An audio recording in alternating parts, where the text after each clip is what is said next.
Welcome, everyone. Tonight is our first live event for Animate Earth.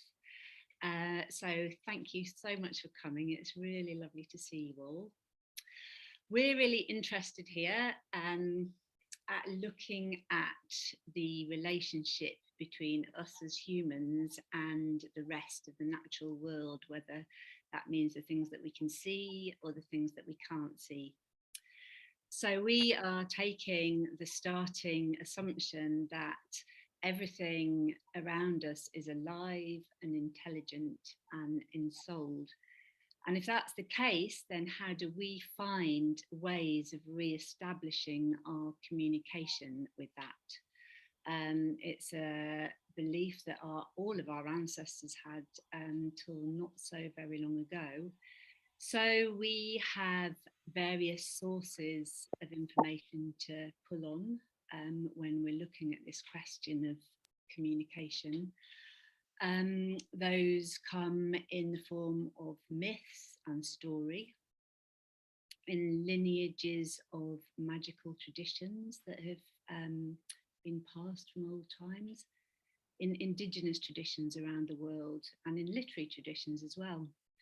So we're looking at all of these things as we're trying to re-establish ways of reconnecting ourselves in ways that are really relevant for us now. And we are starting tonight with divination because this is a very ancient practice of starting this conversation with all that is. So we're really excited to have with us two magical practitioners, I would call them. The first is Colin Campbell, who's coming to us from South Africa. And those of you that know Colin know that his work is absolutely other and amazing. He's one of the lineage holders for the sound traditions of the African countries. And he will be doing a live divination tonight. And also we have Angharad Wynne with us from the British Isles, who comes from the Brythonic tradition. Thank you, Rachel. And wow, welcome everyone. It's always still a bit of a crazy thing for me, meeting everybody here in virtual space on a screen. But I'm gradually getting used to it. So what I'd like to do, we're going to invoke the traditions that I grew up in, was lucky enough to grow up in our ancestral traditions. So we speak about ancestors as a kind of a bigger context of self, would be another way of expressing it in Western terms. So one of the things we do whenever we gather and we do ceremony or ritual or just talking together about deep things is we invoke the ancestors among us. So that means all our ancestors. It means everyone here has ancestors, belongs to lineages of ancestors. So we invoke them in a general way. What I'd like you to do is maybe just to close your eyes for a second and imagine yourself in the context of your ancestors. Imagine standing behind you, of course, the gateway to your ancestors, your mother and your father, to the left and to the right of you. And behind them, your grandparents, your mother's mother, your mother's father, your father's mother, your father's father. And behind them, your great-grandparents. And behind them, your great-great-grandparents. And your great-great-great-grandparents going back. Each lineage, each level of your lineage expanding in terms of the numbers.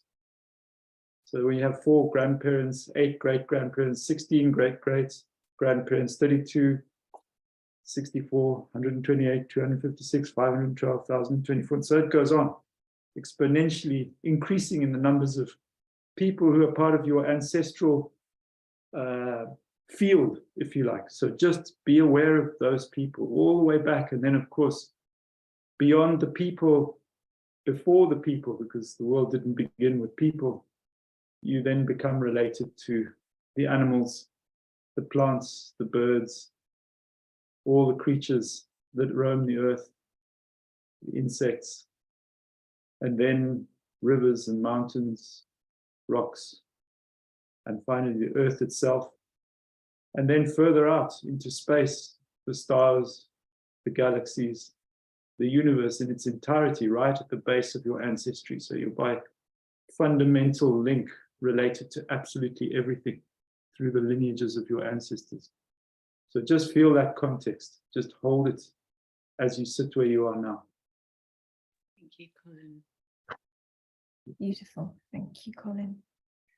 Angharad, before we begin then, I'm going to come to you and ask you to talk a little bit about the context of divination. Well, I might do a little bit more of that after kind of Colin has thrown. I know that Colin will be explaining a little bit of what he's doing as he goes, but just really because I know as we've got lovely familiar faces from our different kind of courses and adventures, we also have a lot of new faces here tonight, and you are very welcome. And because I'm imagining it might be a little discombobulating to land in this space and go into the kind of talk that we're going to do about divination without setting a little bit of context, I just wanted to just say a little bit about divination in this very specific animist context, in that we think of it not so much as fortune telling, but as a ceremony, as a meeting point between the divine and the seeker. We understand divination as, or the means of divination as, a set of agreed tools and symbols that are meaningful, that we can have a conversation with the all that is. And as you heard Rachel kind of talk about earlier, in the terms of animism, we believe in an animate world, in a ensouled world. So we believe that animals, plants, all living things, and all those things that are made from living things have spirit and have some agency and have some means of communicating with us. And it doesn't really matter if you come to us from a specific religion. Animism can sit as a philosophy alongside religions. It's not a religion as such. It is a spirituality. It is a philosophy. It's a way of seeing the world. And here, just in Britain and in Northern Europe, we lived quite happily as Catholic animists, at least until the 17th century, and then the time of Enlightenment, when science kind of sucked away that sense of the magical, that sense of an ensouled natural world. And so we come to divination with that kind of context. Who is speaking tonight doesn't matter so much. You're very welcome to hold your own sense of who that is. But the one thing that I will say is that the wisdom of the tradition of divination and of diviners says that it's no accident that you have turned up here tonight. At some deep level, you haven't turned up because you wanted to hear Colin and I talk about divination. At some level, your ancestors or spirit or higher power has called you to a divining, to a conversation with the all that is, to a listening, to a point of meeting. And we see kind of Colin's role in this tonight as the intermediary, as the portal, as the facilitator of that conversation.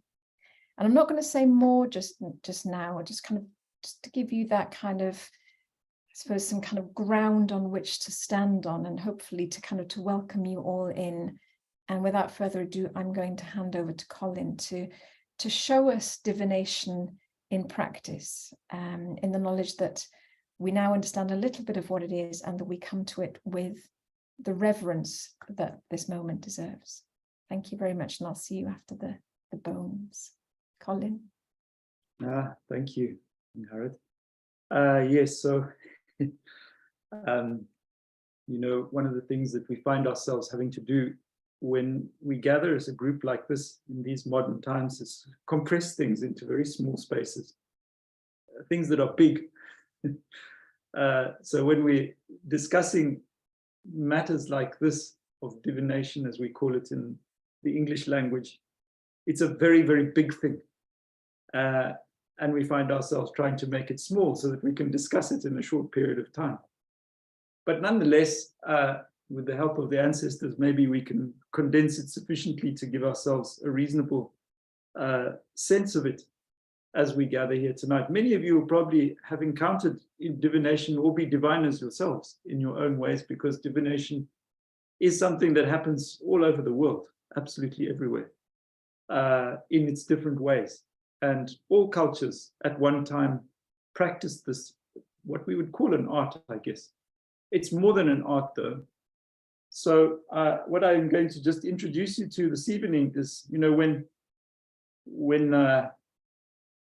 when missionaries first came to Southern Africa and they were wandering around among traditional people doing their work, they encountered, to many of their astonishments, the interesting things that traditional people did.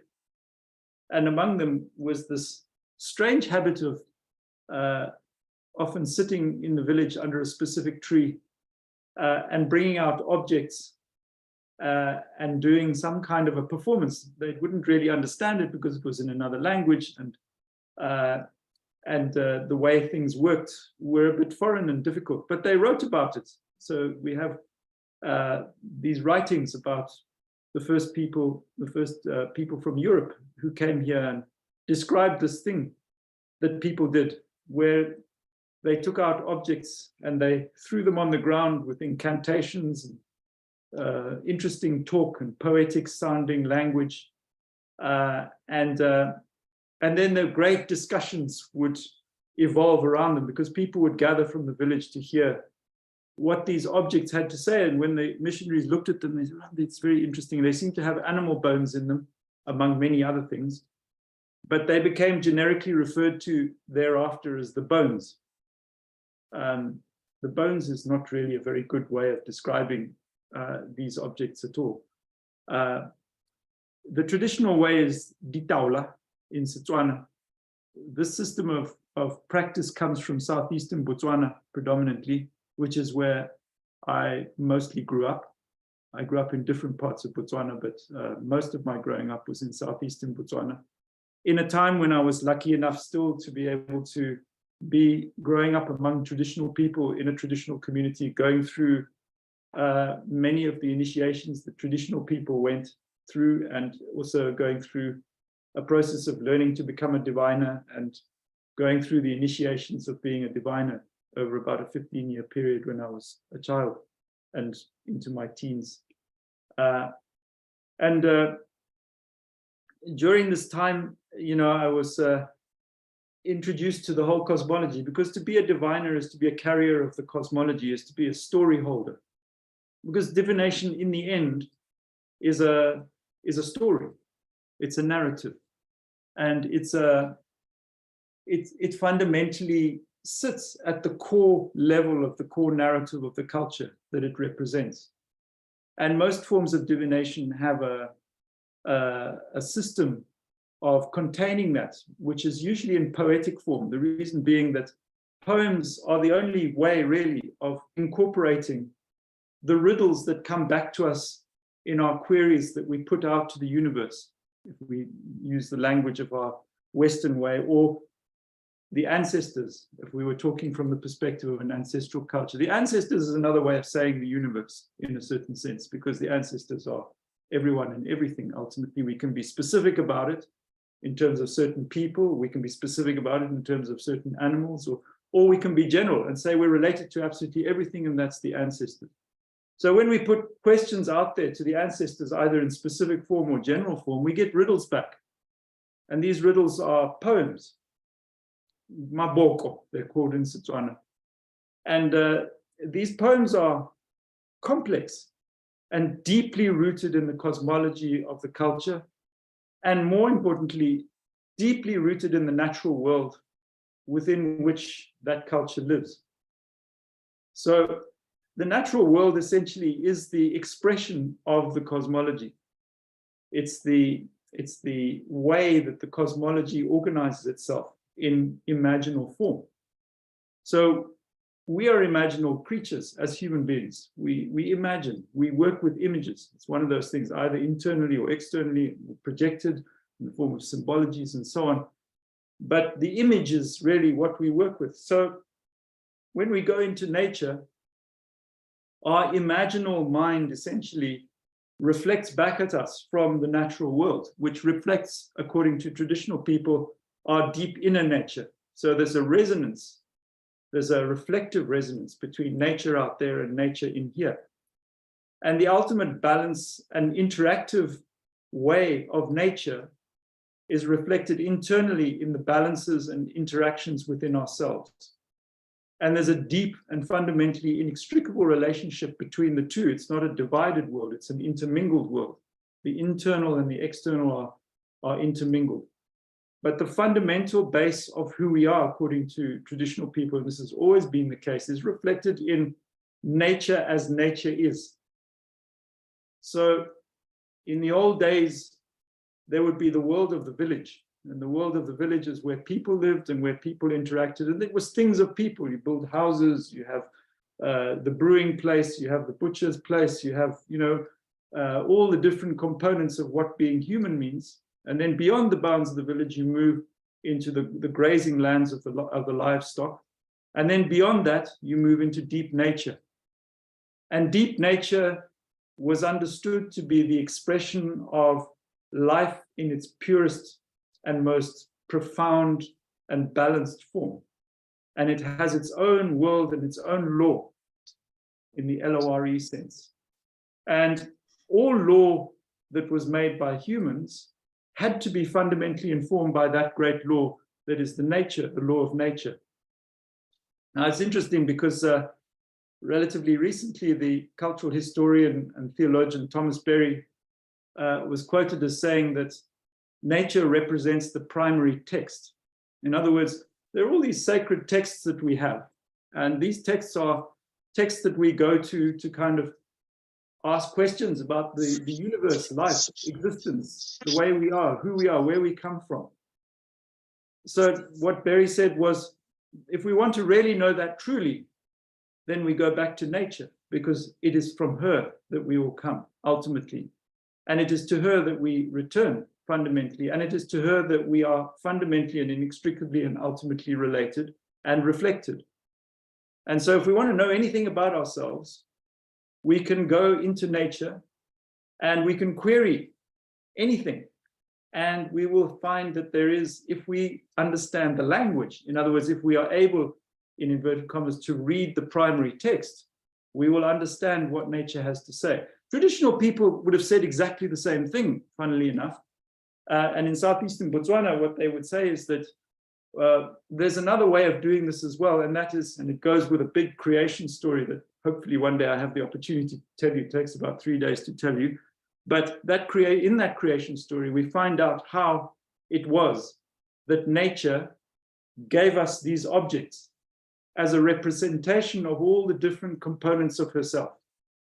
And we were told by nature in very different ways, by each of the animals, by each of the plants, by the hills, by the mountains, by the rivers, how it is that we should represent them within this collection of objects. And so the lion gave a finger, and the baboon gave an elbow, and the elephant gave a little piece of his foot and her foot, because we have a male and a female elephant, and the marula tree gave their pips from their fruit, and so on. The crocodile, a stone from her stomach. And all these objects come together as ditaula, the law. Kolaula means to control. It means to apply the law. Nature controls us. Nature brings about, it is within nature's law that we ultimately live.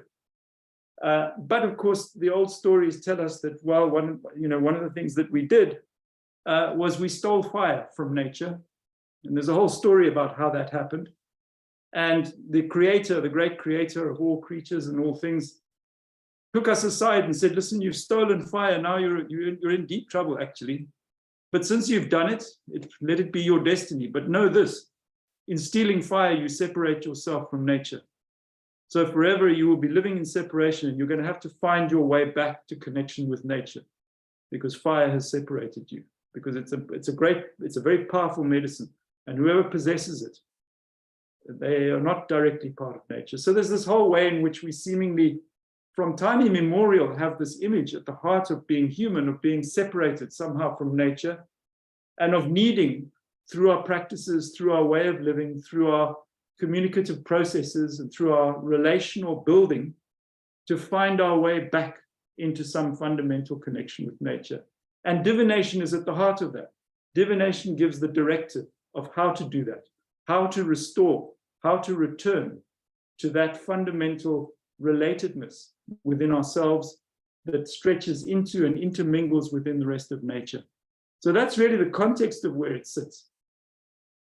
Now, we thought tonight that it would be kind of fun to kind of introduce you to the, as the missionaries call it, the bones, as we call it, ditaula, those of the law, the L-O-R-E. So I'm going to do that to you, for you, and just show you a little bit, just a very, very, very mild, small little taste of how the bones work. Hopefully we'll have the opportunity in time, I don't know if the universe permits, for us to sit in deep conversation about divination and the bones and all these, because I could spend 3 or 4 weeks with you, and we could spend every day from dusk all the way through till dawn, and then from midday through back till dusk and so on, just talking about the bones and throwing the bones and looking at the poems and configuring them and interacting with the universe in this way and calling the ancestors into them. But for tonight, we'll just have a taste. So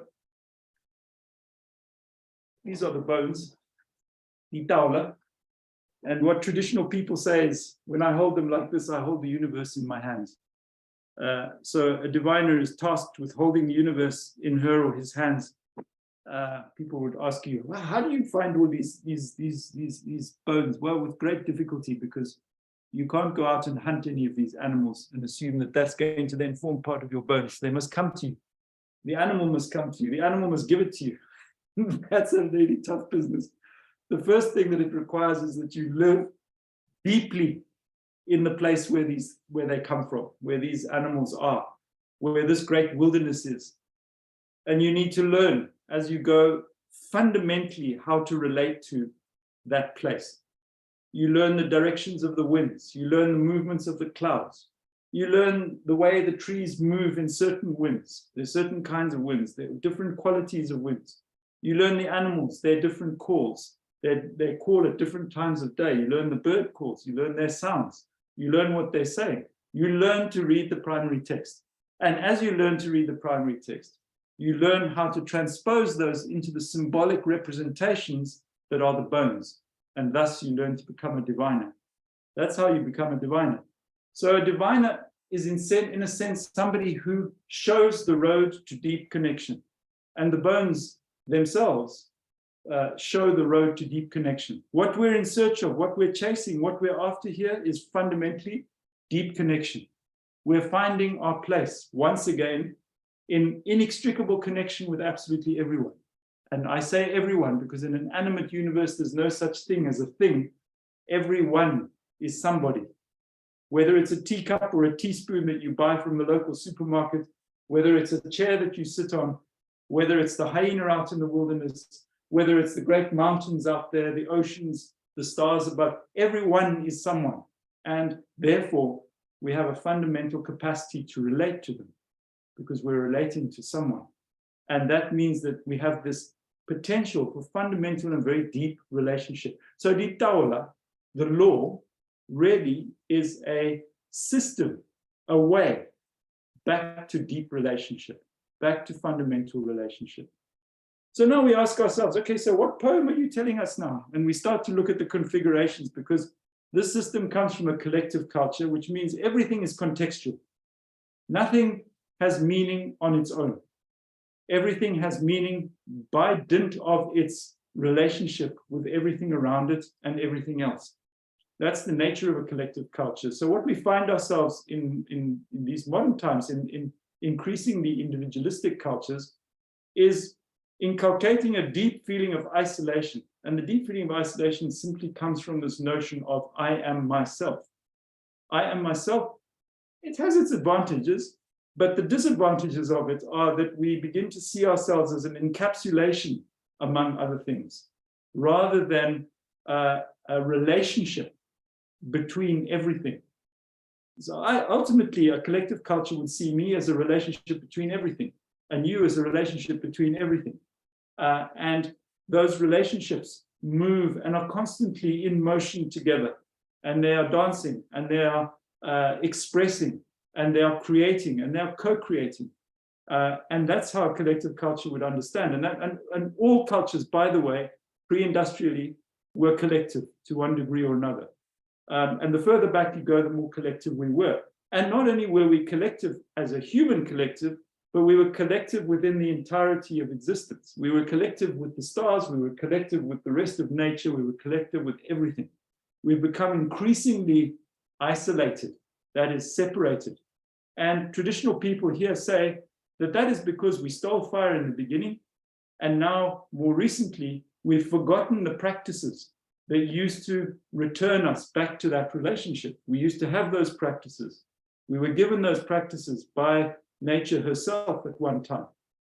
We used to live them, we used to do them. And in so doing, we return to our sense of belonging, our sense of commune with the rest of creation. As Thomas Berry would say, we found our place in the communion of subjects, rather than being an isolated component in a collection of objects, which is how we tend to see ourselves in an individualistic way. So in a way, it takes us back to commune. And we had practices constantly that we did that. And also we lived in very deep proximity with nature herself. So the idea of living in some kind of distanced or severed relationship with nature would not have been part of our way of being at one time. And so we live in an unprecedented time at the moment, and the unprecedented nature of the time simply is that we live in ultimate dislocation. We live in an ultimate expression of this fundamental disconnection that took place when we stole fire. And we live in that position because of the loss of the practices that used to return us to nature. And so traditional people here say that the task is to rediscover those practices, to find them again, to start practicing them, because in doing that, we begin the reparation, we begin to repair this severance, we begin to bring ourselves back to the natural world. And divination, traditional people here say, is one of the most profound ways of finding the path, finding the road back to so-called, what we might call wholeness, back to this total sense of relatedness. So the poem that comes today, now it's very interesting. Okay, so this poem, first of all, let's contextualize it. I'm going to contextualize it by saying that the north in Botswana is the generative direction. So why is it the generative direction? Well, quite simply because if you face north in Botswana, you're facing towards the equator. And you're facing towards the verdant equatorial forest regions of Central Africa. And over that region, there's a weather condition that hangs, and it's called the intertropical zone of convergence, because what happens is winds blow up from the Antarctic and they come up across the subcontinent of Africa and they move up towards the equator, and round about the equator, they meet the warm, moist air coming up out of the forest regions and the rivers and so on of that area. And that warm, moist air is drawn by the cold, icy winds of the south, and it precipitates, it brings rain. And that intertropical zone of convergence in summer comes south. It moves down across the subcontinent, comes to rest over Botswana, and that's how we get our rain. So what we understand is the rain comes from the north, and the north is this place of verdance.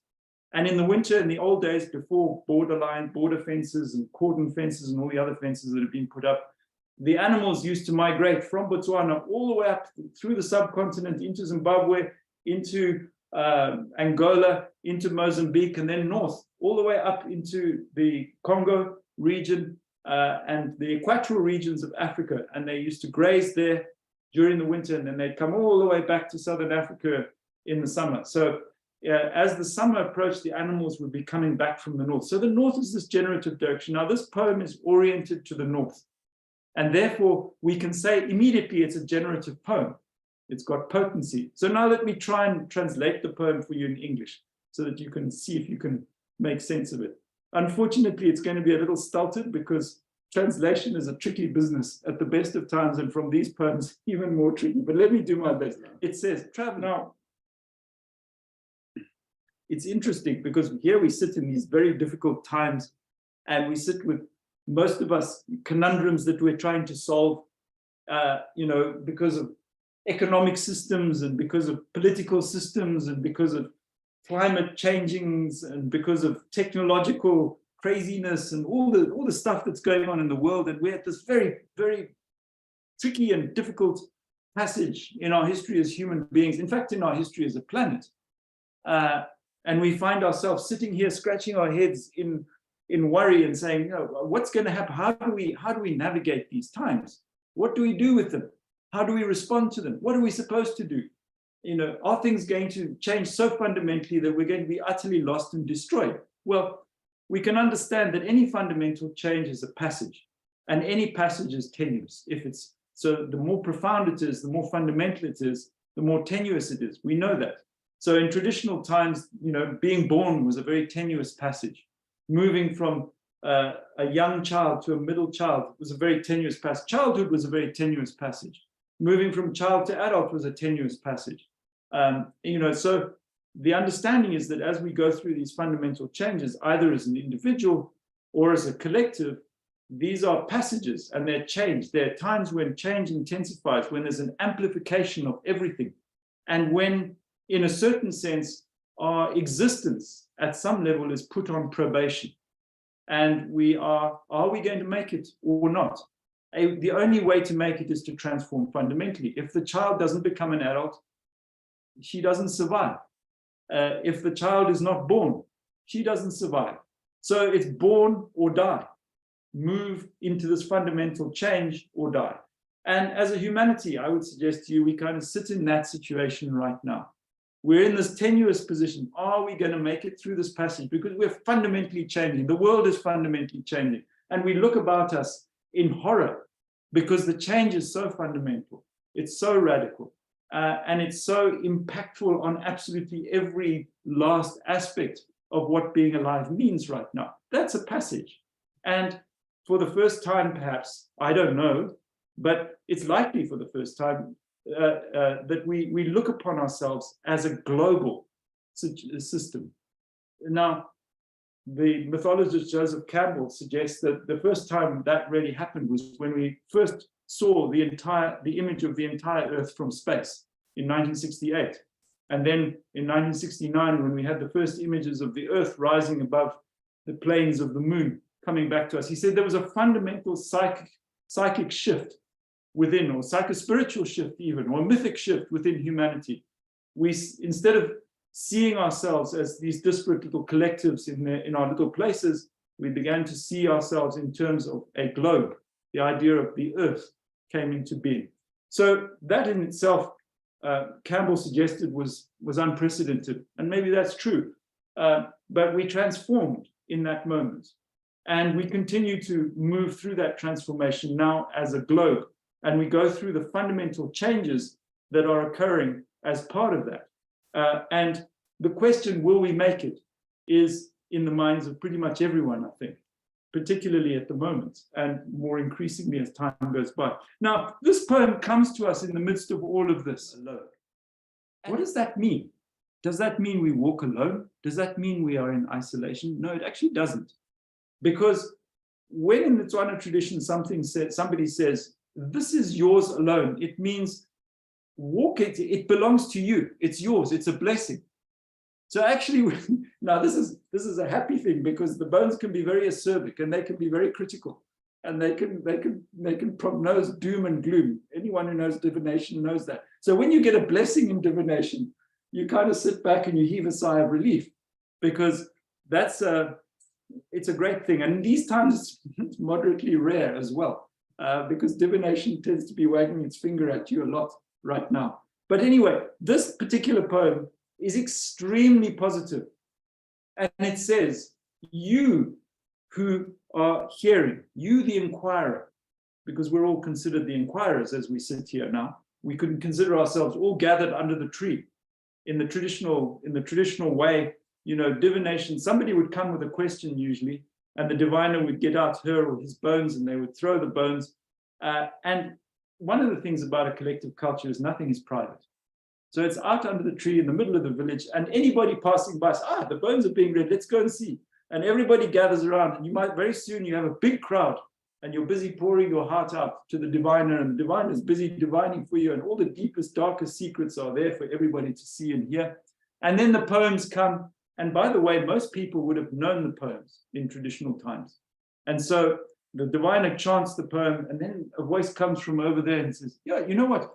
That poem, I know my grandfather used to say that poem. It doesn't quite go the way you say it. This is the way it goes. And then he chants the poem. And then somebody else over here says, no, no, no. My grandmother also knew that poem. And so you now get different versions of the poem coming, because there are always, the poems are living things, these particular poems. So they're adapted, they move, they change, they have their own life, and they find their own expression in the time. So even as I speak these poems now, although they're extremely old, and we don't even know when they first came into being, but what we do know about them is that as they move through time, they adapt, they change, they morph, they accommodate. So this poem then, well, it's a very profound poem in that it's this blessing, and it's the northerly aspect of which has a fertility to it. So we can sit back and say, well, at least as a group here, as we sit now, we're being given a blessing by the ineffable.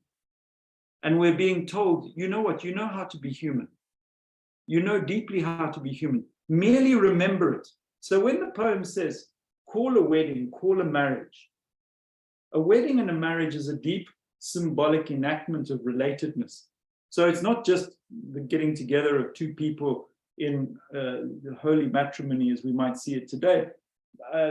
Unfortunately, what we sit with when we translate is words in English which have very specific meanings.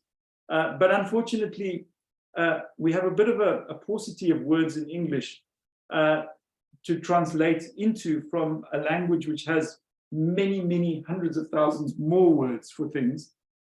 So we have to kind of squash them into words that are, you know, that are a bit tricky for us, because marriage is a very specific word. Whereas the word in Setswana for the same thing is a much bigger word. It's much, much bigger, and it has existential qualities to it, which the word marriage doesn't have.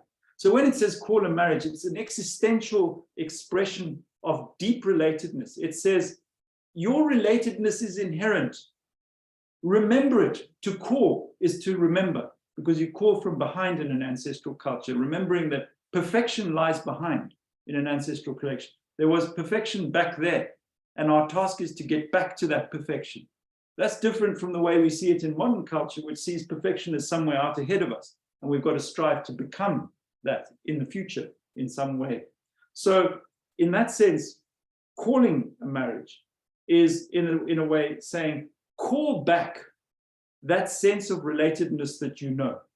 And then it says, do the things you do. You know, have for yourself children one by one, which is your creative impulse. Be creative, do the creative things you do. Because those creative things, because this is a northerly aspected thing, because the blessing of the road is yours, it's something that's given to you as a blessing. Do it as you do it. So, and then it says, call a binding of two lineages. Now, the image I want to give you is this. Maybe as children you did this as well. But if you take a tin and you fill it with water, and then you punch two holes in the bottom of it, you'll get two streams of water as it flows. But if you're clever and you take it, you can take your fingers and you twist it, and it'll come together as one, and it'll flow as one. That's the image I want you to have in these terms. When you bind lineages, so when you bind lineages, a very profound thing is happening. So what is happening is a third component is always made. So a relationship is 2 plus 1. 2, this and that, and 3, the spirit of the relationship itself. There are 3 spirits there. So when you call a binding of 2 lineages, you're creating a 3rd spirit. That's a creative act. So whenever we forge relationship, be that with a tree, be that with a river, be that with another animal, be that with another human being, what we're essentially forming at the same time is we're creating another spirit, the spirit of that relationship. So in doing that, we are creating creation itself. There's a creation that happens out of that. That's what this poem speaks to. It speaks to our fundamental creativity. So we hold a paradox in our hands here, as divination always does. On the one hand, we sit here in terror and trembling saying, oh my God, we as human beings, what have we done? We stole fire, we've forgotten all the practices, we're destroying every darn thing in sight at the moment, we're behaving like teenage children because we're not initiated anymore, etc., etc., etc. And on the other hand, we're being given this poem, which says, do as you've always done. Now, we sit with a conundrum in that. And divination always does this, by the way. It gives you conundrums. It gives you paradoxes. It gives you opposing positions. And if we are to follow the words of Carl Jung, he would say, that is, in his language, the conjunctura positorum. That is the meeting of opposites. And the meeting of opposites creates a great attrition. It creates a friction. And if those opposites are allowed to be in friction, in other words, if they're held equally, then a great heat is generated from that. And that heat rises. And in its rising, the 2 opposites are brought together at a higher level of consciousness, what Jung referred to as the transcendent 3rd component or transcendent 3rd function. So when that happens, there is a coalescence at a higher level of relatedness, where at a lower level of consciousness, it was in opposition.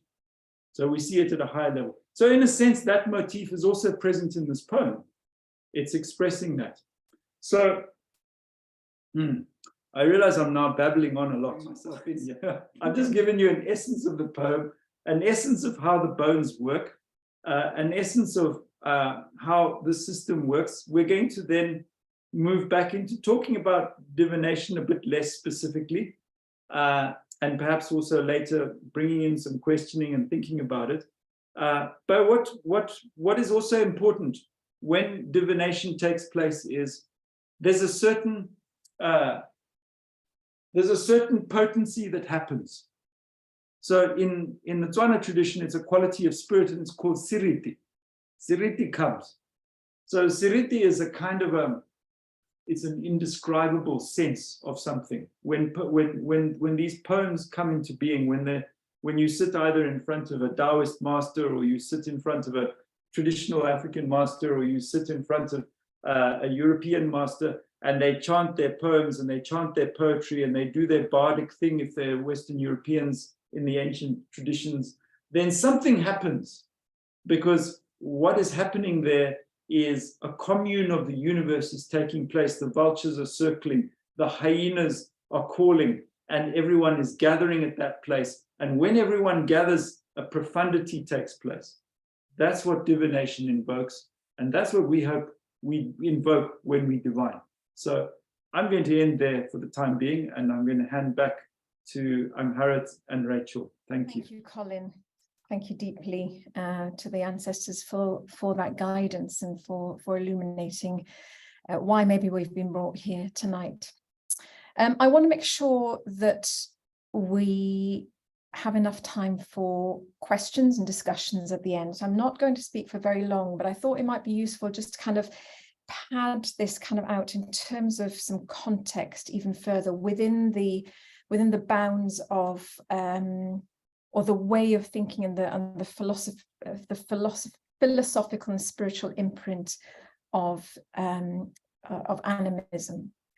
So I'm going to start with just looking very briefly at the story of humanity and its relationship with divination. And it's long and vast. We humans are questioning beings. And it's likely that, not long after we built fires, gathered around them, shared stories and food, that we started to wonder what might happen in the future. Would the hunters kind of go at their quarry tomorrow? What would kind of the baby that's just been born grow up to be? And you know, the story of divination and humanity probably goes back much further than we can actually understand. Written evidence for it goes back to the early 2nd millennium BC in Mesopotamia, and it's attested throughout the ancient world. Mostly we find kind of reference to it in the Near East, in Egypt, the Levant area, Greece, Italy, and China. And just as an example, the Chinese Book of Changes, which dates to about 1142 BC, details a style of prophesizing that evolved from an even older practice of casting bones into a fire and reading patterns on their charred surface. So kind of looking at kind of the system of throwing the bones that Colin has talked to you about today, you can see how maybe a long time before it developed into that full system, it started off as something as fundamental and as intuitive really as that. There's a potency and a magic to words, and so it's worth having a look at what the word divination actually means. It comes from the Latin divinare, which means to foresee or receive messages from the gods. There's a strata of meaning, as I said, to words. They hold all their meanings potently within them, a bit like the strata of land. So I'm going to take us back to the root of divinare now. Now, the name or the noun of the action that is incorporated in the stem of divinare literally means to be inspired by God. Divinus being that bit that means God. Now, if we look back a bit further into the root, what sits beneath this is divus, which means a god. And the root of that word is deus, which means to shine. So if we were to trace the ancestry, if you like, of the word divination, perhaps what we get to is an understanding of divination as being to be inspired by the shining ones, by spirit, or indeed by the essence of life itself. Now, I know that your work, well, both of your work is about bringing some of these tools into the kind of modern context. Why so important now? Well, I mean, that's a big question and an important one. And I would go with what a lot of traditional people here say, in that there are a lot of things that we as human beings have learned over all the millennia of our humanness and also from before that. There's a vast amount of what being human means that has been somehow peripherized or thrown aside in these modern times in service to a kind of a retracted version of what being human means, a very mechanized version, a version which reflects predominantly in our physical materiality and our relationship with the physical world. And so the question we sit with, and the question that is posed by traditional elders here, is how do we now go back and find all those parts of what being human means that we've thrown aside and bring them back into being part of who we are now, so that the expanded sense of who we are can come back into full expression. Because part of the reason traditional people here say that we find ourselves in such a space of really being stuck in the sense of what to do with our present condition, they would say is because we're asking the questions of ourselves and each other and our situation from a very small portion of ourselves. And we're deafening ourselves to a much larger portion of ourselves. And that larger portion of ourselves really is expressed as much as anything in our relationship with the rest of nature, all that is other than human, another way of putting it. And we've put this great barrier up between ourselves as a human collective and all that is other than human. And we don't have that access in ourselves equally, because all that is other than human in our exterior world is also represented by a vast component of who we are internally, that in deafening ourselves to that which is other than human outwardly, we're deafening ourselves to that part of ourselves as well, to that aspect of our psyche, which, by the way, is a much bigger part of our psyche than the one that we're currently framing ourselves in. What divination has always helped us do is access that bigger aspect of what being human means, that bigger aspect of our collective context, within which we have vaster perspectives. We have access to levels of consciousness which are much, much wider, bigger, grander, potent, all-inclusive than the one we would tend to have presently. So one way of beginning to reincorporate these parts of ourselves, to find them in the first place, to re-invoke them, to bring them back to life, is to go back and see what practices it is that we've excluded and mostly trivialized. So one of the things that has tended to happen is we've made this huge separation between what we consider to be the reality of our experience versus the imagined nature of our experience, between imagination and reality. It's a big mistake, because in reality there isn't a differentiation between them. They're one and the same thing. They're one great spirit. And the extent to which we separate them into two components, and the extent to which the component we've labeled as imaginal or imaginative, or for that matter, mythic, we've tended to trivialize. We've said, oh, those are primitive stories about ourselves.